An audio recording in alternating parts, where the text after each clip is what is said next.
se você fosse teletransportado para outro mundo, sem saber como chegou lá ou porquê? Neste episódio de O Estranho Mundo, vamos debater, revisar e analisar, tentando tomar as melhores decisões possíveis para sobreviver ao retorno da morte em Re:Zero Karahajimeru Isekai Seikatsu. Bem, antes de prosseguirmos ao anime, eu gostaria de explicar como vai ser dividido o nosso sobrevivendo. Basicamente, falaremos e sobreviveremos a um arco por vídeo, pois como são várias mortes e várias situações, eu não gostaria de transformar em algo maçante para se assistir. Mas claro, tudo isso é debatível, e caso vocês queiram mais de um arco por vídeo, ou até mesmo a temporada inteira em um único vídeo, basta comentar e me deixar uma sugestão. Bem, com isso fora do caminho, vamos para o nosso anime. Neste primeiro trecho, vemos Subaru indo até uma loja de conveniências, comprando o que provavelmente seria o seu jantar. E enquanto faz isso, ele dá uma olhada em alguns mangás que estão ali à venda. Neste momento, um casal passa à sua frente e o faz suspirar de decepção, o que nos indica que ele é uma pessoa completamente antissocial e sozinha. Quando vai ao caixa pagar tudo o que escolheu, ele tira de sua carteira a moeda conhecida como Giza 10. E aqui vemos pela primeira vez uma coisa que encontraremos durante todo o anime, que são pequenas coisas que o autor coloca para nos fazer pensar ou nos dar dicas do que está por vir, como a própria moeda, pois em sua frente está retratado um templo budista conhecido como o Salão da Fênix, localizado na cidade de Kyoto, o que nos dá a dica que nosso protagonista irá renascer várias vezes, assim como a ave Fênix. Enquanto tudo isso acontece, vemos vários flashes do que aparenta ser uma morte do Subaru. E assim que ele sai da loja de conveniência, seus olhos coçam, e assim que ele os toca, ele aparece em outro mundo completamente diferente. Bom, até o momento, não tivemos nenhuma situação de vida ou morte. E sobre cair no outro mundo, não tem muito o que ele poderia ter feito, pois diferente de vários outros isekais onde o protagonista morre ou é atropelado por um caminhão, Subaru não teve nenhum único indício que seria transportado para outro mundo, ou por quê. Mas já que você caiu neste outro mundo, o que você deveria fazer assim que chegar? Primeiro e mais importante, fale o menos possível, pois provavelmente este é um mundo completamente diferente, com culturas totalmente diferentes, e você não vai querer ofender nenhuma divindade ou costume local. Em seguida, procure por cartazes, jornais ou folhetos e verifique se consegue lê-los ou pelo menos entendê-los, tentando assim se localizar, pois até então não sabemos se ele está em outro mundo ou se ele apenas voltou no tempo para o nosso mundo. Após se localizar, procure por semelhanças com o nosso mundo, como uma taverna ou biblioteca, e procure todo tipo de informação possível. Seguindo a história, assim que se dá conta do que aconteceu, diferente da maioria de nós que entraria em choque, Subaru fica completamente feliz, pois como todo otaku de carteirinha, seu sonho era ser invocado em um mundo paralelo, devolvendo assim até o brilho a seus olhos. Em seguida vemos Subaru cometer o que será seu maior erro durante esse arco, tratar tudo como se ele fosse o protagonista da história. Bom, ele é, só não do jeito que ele pensava. Assim vemos uma mulher ser quase atropelada enquanto Subaru tentava conjurar uma espécie de magia ou poder que ele tenha ganhado por chegar a este outro mundo.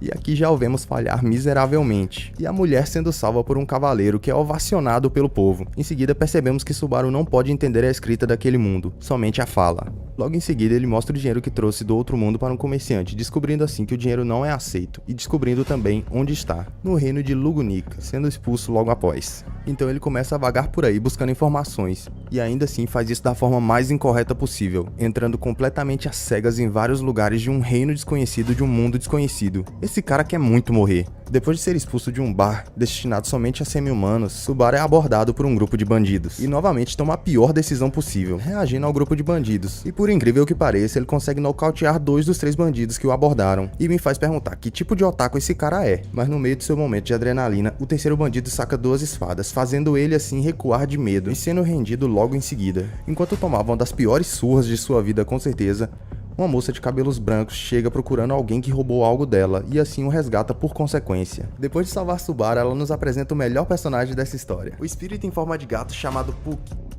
Bem, para sobreviver neste novo mundo, basta fazer tudo o que Subaru fez, ao contrário. A partir do momento que você perceber que compreende ao menos a fala local, não saia entrando aleatoriamente em lugares desconhecidos. Apenas reúna o máximo de informações possíveis tentando ser discreto. E nunca, nunca, na vida real ou em outro mundo, reaja a um assalto. É uma péssima ideia, pois você nunca sabe se são somente aqueles bandidos ou se eles estão armados. Mas caso você cometa o erro de reagir, vá até o final. Subaru já havia nocauteado 2 deles, não havia razão para se render. Bastava apenas apenas correr o mais rápido que conseguisse para longe do terceiro. E nunca contem com a sorte, não existe garota mágica que vai te salvar neste mundo ou em qualquer outro. Após ser salvo e tratado pela garota mágica, Subaru faz o que todo bom otaku faria, ativa o modo Gado Supremo, e decide que vai ajudá-la a recuperar o que roubaram dela, de qualquer maneira. Assim vemos ambos procurando pela criminosa que roubou o brasão da garota mágica. Após procurarem por toda a cidade, eles fazem uma pausa, onde decidem se apresentar, e descobrimos que o nome da garota mágica é Satela, ou pelo menos é o que ela diz.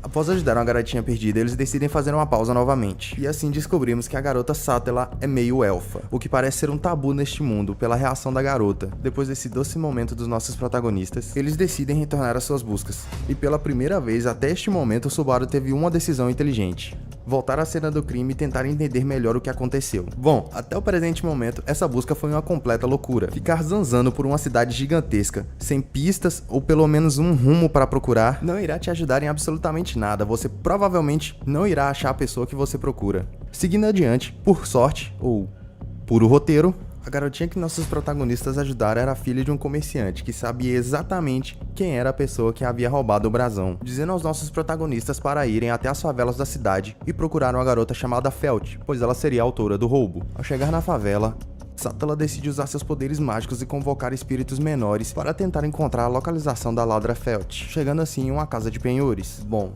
o Subaru realmente está tentando muito se matar. Ir em uma favela de um lugar onde você nem ao menos conhece sem nenhum tipo de proteção é pura loucura. Nunca faça isso, nem na vida real. Ignorando totalmente qualquer tipo de sensatez, Subaru decide entrar na loja de penhores no meio da noite. Enquanto explora a loja, ele se depara com o cadáver de um homem. Antes que possa pensar muito bem sobre o que acabou de ver, Subaru é atacado pelas costas, ficando gravemente ferido. Satela, preocupada com o companheiro que demorava dentro da loja, entrou para ver o que estava acontecendo e também foi atacada. Enquanto agonizava em seus últimos momentos de dor, Subaru promete que irá salvá-la de qualquer maneira, a qualquer custo. E neste momento, ele morre. Então descobrimos que ele realmente ganhou seu tão sonhado poder: voltar no tempo toda vez que morrer. Sem saber o que havia acontecido, Subaru decide sair em procura da garota mágica e encontra novamente o mesmo grupo de bandidos que havia o atacado da primeira vez. Mas dessa vez, sabendo qual era o armado, ele o nocauteia primeiro, se livrando assim dos outros dois. E novamente, onde estava toda essa força no primeiro encontro? Depois de se livrar dos bandidos, ele volta novamente à casa de penhores e lá é recebido pelo homem que estava morto na loja.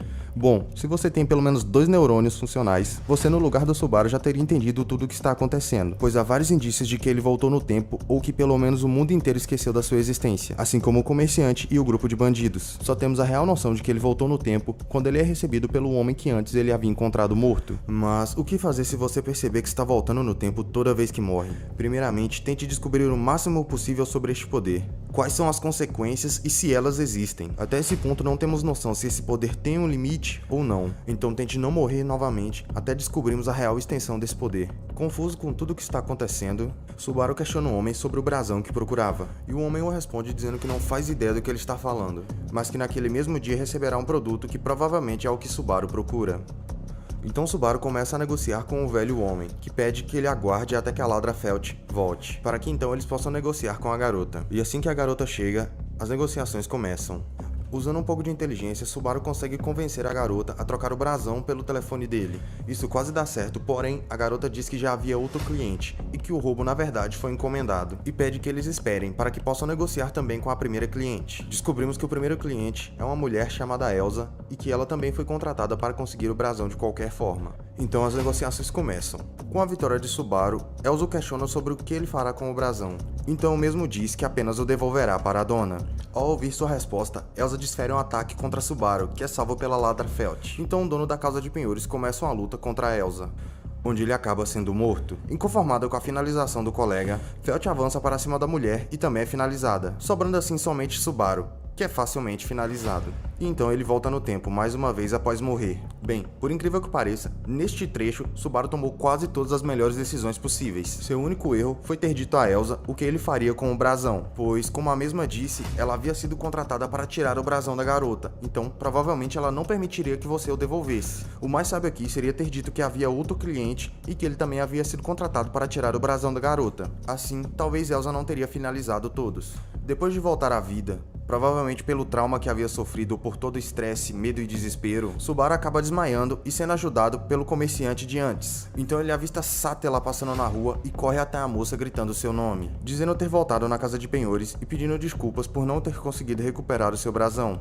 Porém, ela não se lembra dele e fica extremamente brava por ter sido chamado de Satella. Assim descobrimos que ela mentiu seu nome e que Satella, na verdade, é o nome da bruxa da inveja. Aproveitando-se da situação, a Ladrafelt vem e novamente rouba o brasão da garota mágica, que faz com que ela corra atrás da garota desesperadamente. Subaru tenta acompanhar a garota mágica, mas falha miseravelmente. Encontrando-se novamente no beco onde foi atacado pelo grupo de bandidos, Subaru novamente é atacado. Estressado com toda a situação e sem entender corretamente o que estava acontecendo, Subaru parte para cima dos bandidos, pedindo para que o deixe ir embora. Porém, ele é esfaqueado pelas costas e morre mais uma vez. Bem, eu realmente não entendo a mente do Subaru. Tudo bem que o mesmo estava muito abalado por todo o trauma e estresse que havia passado há pouco tempo, mas não faz sentido ele ignorar o fato de que todos à sua volta sempre se esquecem da sua existência e que cada vez que ele morre ele volta exatamente para o mesmo lugar, com a mesma roupa e os mesmos itens iniciais, mesmo que ele já os tenha usado. Juntando isso ao fato de que as pessoas sempre se esquecem dele, dá para deduzir que ele estava voltando no tempo toda vez que morria, o que nos dá uma vantagem absurda. Se você sabe tudo o que vai acontecer, você pode se prevenir contra tudo e até evitar que algumas situações aconteçam. Após voltar novamente, ele questiona ao comerciante quantas vezes o mesmo já havia o visto. Então, depois de verificar todos os seus itens iniciais, Subaru finalmente entende que está voltando no tempo a cada vez que morre, batizando assim seu poder de O Retorno pela Morte. Sabendo o valor de seus itens iniciais, Subaru decide que irá ignorar a garota mágica, vender todos os seus itens e viver uma vida de luxo. Porém, ao se lembrar de tudo que ela fez por ele e de tudo que eles passaram, ele decide que irá ajudá-la para que ela não morra nas mãos de Elsa. Enquanto procura a garota mágica, Subaru encontra-se novamente no mesmo beco onde sempre é atacado pelo grupo de bandidos. Porém, desta vez, ao se lembrar da morte anterior, ele toma a melhor decisão possível e grita por ajuda dos guardas. Quem aparece em seu socorro é o mestre cavaleiro Reinhard. Após ser salvo pelo mestre cavaleiro, Subaru decide novamente ir até a favela à procura de Felt. Após outro encontro aterrorizante com Elsa, Subaru finalmente encontra Felt e consegue convencê-la a negociar com ele novamente. Mas antes que possam concluir a negociação, a garota mágica aparece novamente. Enquanto tentavam resolver a situação, Elsa aparece novamente e ataca a garota mágica, que é salva pelo seu espírito guardião. Após uma longa e dura batalha que custou a vida do dono da loja de penhores, Subaru, em um momento de coragem, decide que irá lutar junto à garota mágica para que possam sobreviver. Quando estava prestes a perder o combate, Subaru é salvo mais uma vez pelo cavaleiro Reinhard, pois como havia salvado Felt, ela saiu em procura de ajuda para ele, e correndo pelas favelas ela deu de cara com o cavaleiro Reinhard. Logo após salvar Subaru, outro combate feroz se inicia, e após desferir um ataque monstruoso, todos acham que Reinhard matou a assassina, mas em uma última investida desesperada, ela avança para cima da garota mágica que é salva por Subaru, fazendo assim a assassina recuar, porém deixando Subaru gravemente ferido. Bom, das linhas do tempo que vimos até agora, essa com certeza tomou o melhor curso, mas ainda poderíamos ter melhorado mais ainda nossa chance de sobrevivência. No momento em que Subaru conheceu Reinhard, ele deveria ter sido franco com o mesmo, contando a ele tudo o que estava acontecendo sobre o brasão, onde encontrar os bandidos e sobre Elsa. Sabendo a localização da casa de penhores e aproximadamente o tempo em que tudo aconteceria, Subaru tinha a chance perfeita para pedir a ajuda de Reinhard, e isso aumentaria e muito as nossas chances de sobrevivência. Ao final, vemos Subaru gravemente ferido sendo levado até a casa de Emilia, que descobrimos ser o verdadeiro nome da garota mágica. Bem, conseguimos sobreviver a tudo até agora, mas sobreviveremos ao que vem depois. No próximo arco de ReZero vamos entrar no arco da mansão e tentar tomar novamente as melhores decisões possíveis. Muito obrigado por tudo e viva bastante!